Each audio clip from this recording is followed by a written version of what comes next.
5월 11일 월요일. 그물 속의 황새.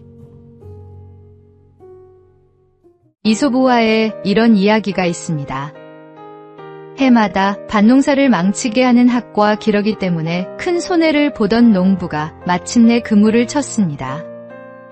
다음날 아침 학과 기러기 10마리가 그물에 걸려 있었고 황새도 한 마리 끼어 있었습니다.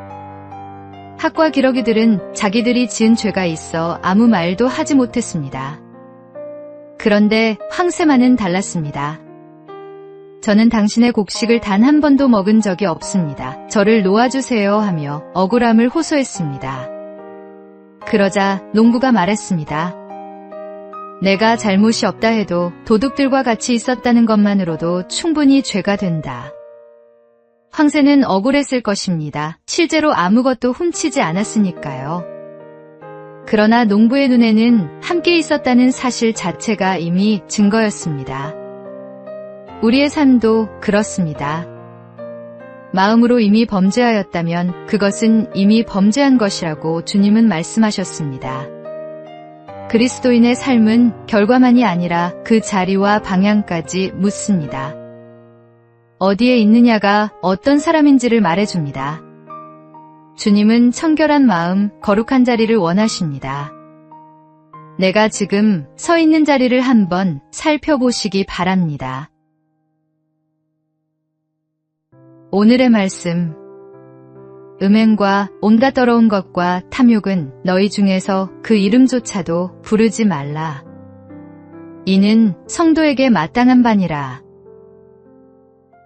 오늘의 만나. 오늘 내가 서 있는 자리가 하나님 앞에 부끄럽지 않은 자리인지 돌아보십시오.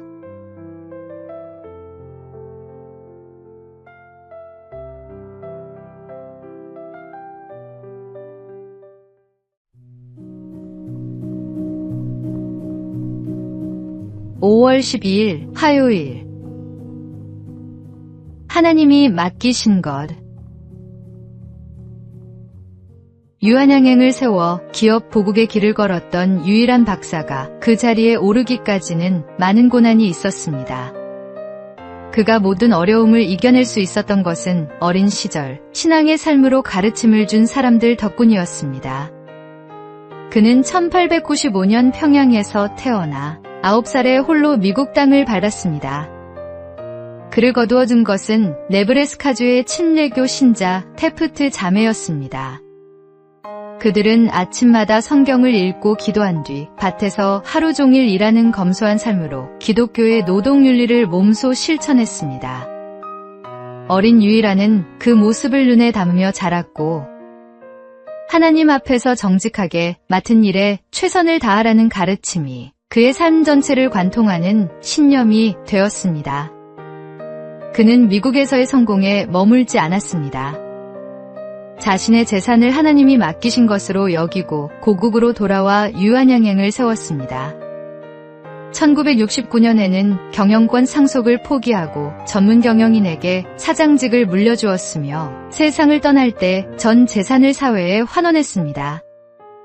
그의 이름은 오늘도 수많은 사람의 가슴 속에 살아 있습니다. 하나님이 맡기신 것에 끝까지 충성했던 사람으로. 오늘의 말씀. 나와 내 백성이 무엇이기에 이처럼 즐거운 마음으로 드릴 힘이 있었나이까. 모든 것이 주께로 말미암았사오니 우리가 주의 손에서 받은 것으로 주께 드렸을 뿐이니이다. 오늘의 만나. 오늘 내 손에 쥔 것이 내 것입니까? 맡겨진 것입니까? 맡겨진 것임을 아는 사람만이 비로소 그것을 아름답게 쓸 수 있습니다.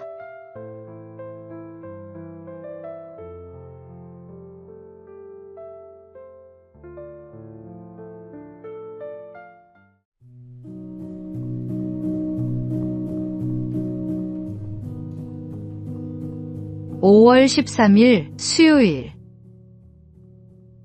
한 마리의 소. 한 마을에 오랜 세월 마을 사람들이 함께 써온 넓은 목초지가 있었습니다. 10명의 농부가 각각 10마리씩 소를 방목했고 100마리의 소들은 충분히 자랐습니다. 그런데 어느 날 농부 하나가 생각했습니다. 소를 한 마리만 더 풀어놓으면 내 이익이 늘어난다. 피해는 마을 전체에 골고루 퍼지니 내 몫은 아주 작다. 이웃 농부도 같은 계산을 했습니다. 남들이 소를 늘리는데 나만 참을 이유가 없지. 그렇게 한 마리씩 마을 전체에서 같은 생각이 퍼져나갔습니다. 얼마 지나지 않아 목초지는 황폐해졌고 무성했던 풀밭은 흙먼지만 날리는 황무지가 되었습니다. 아무도 아기를 품지 않았습니다. 그저 나 하나쯤이야 하고 생각했을 뿐입니다. 그러나 그 나 하나들이 모여 공동체를 무너뜨렸습니다. 교회도 마찬가지입니다. 나 한 사람 예배에 빠지는 것쯤이야. 나 한 사람 헌신 안 하는 것쯤이야 하는 생각들이 모이면 활력 있는 공동체가 조용히 식어갑니다. 하나님은 각 사람을 부르셨고 당신을 대신할 사람은 없습니다. 오늘의 말씀. 우리가 한 몸에 많은 지체를 가졌으나 모든 지체가 같은 기능을 가진 것이 아니니. 오늘의 만나. 공동체를 살리는 것은 특별한 누군가가 아닙니다. 오늘 내가 먼저 좋은 씨앗 하나를 심는 것에서 시작됩니다.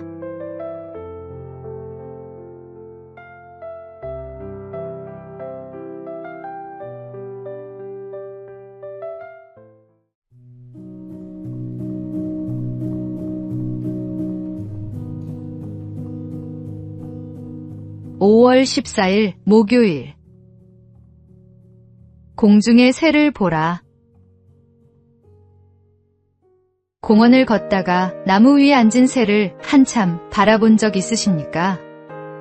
최근 2030 세대를 중심으로 탐조라는 취미가 조용히 번지고 있습니다. 새를 있는 그대로 관찰하고 바라보는 활동입니다. 캐나다 토론토 베이크레스트 병원 연구진이 흥미로운 사실을 발견했습니다. 새를 오래 관찰해온 사람일수록 예리한 집중력과 뛰어난 기억력을 갖고 있었습니다. 수많은 새의 종류를 구분하려면 생김새, 색깔, 울음소리 같은 작은 단서를 끊임없이 관찰하고 기억해야 합니다. 이 복합적인 활동이 나이가 들수록 약해지는 인지 기능을 붙들어준다고 연구진은 설명합니다. 그런데 새를 바라보는 일은 단순한 두뇌 훈련이 아닙니다. 예수님은 염려로 가득한 제자들에게 말씀하셨습니다. 심지도 않고 거두지도 않는 저 작은 새조차 하늘 아버지께서 기르신다고. 그리고 이렇게 물으셨습니다. 너희는 이것들보다 귀하지 아니하냐? 새 한 마리도 그냥 지나치지 않으시는 하나님이라면 우리의 삶은 더욱더 그분의 손 안에 있습니다. 염려를 내려놓고 잠시 하늘을 올려다 보십시오. 저 작은 새를 기르시는 분이 오늘도 당신을 돌보고 계십니다. 오늘의 말씀. 공중의 새를 보라. 심지도 않고 거두지도 않고 창고에 모아들이지도 아니하되 너희 하늘 아버지께서 기르시나니. 너희는 이것들보다 귀하지 아니하냐. 오늘의 만나. 오늘 마음을 짓누르는 염려가 있다면 잠시 하늘을 올려다 보십시오. 당신을 기르시는 하나님이 오늘도 여기 계십니다.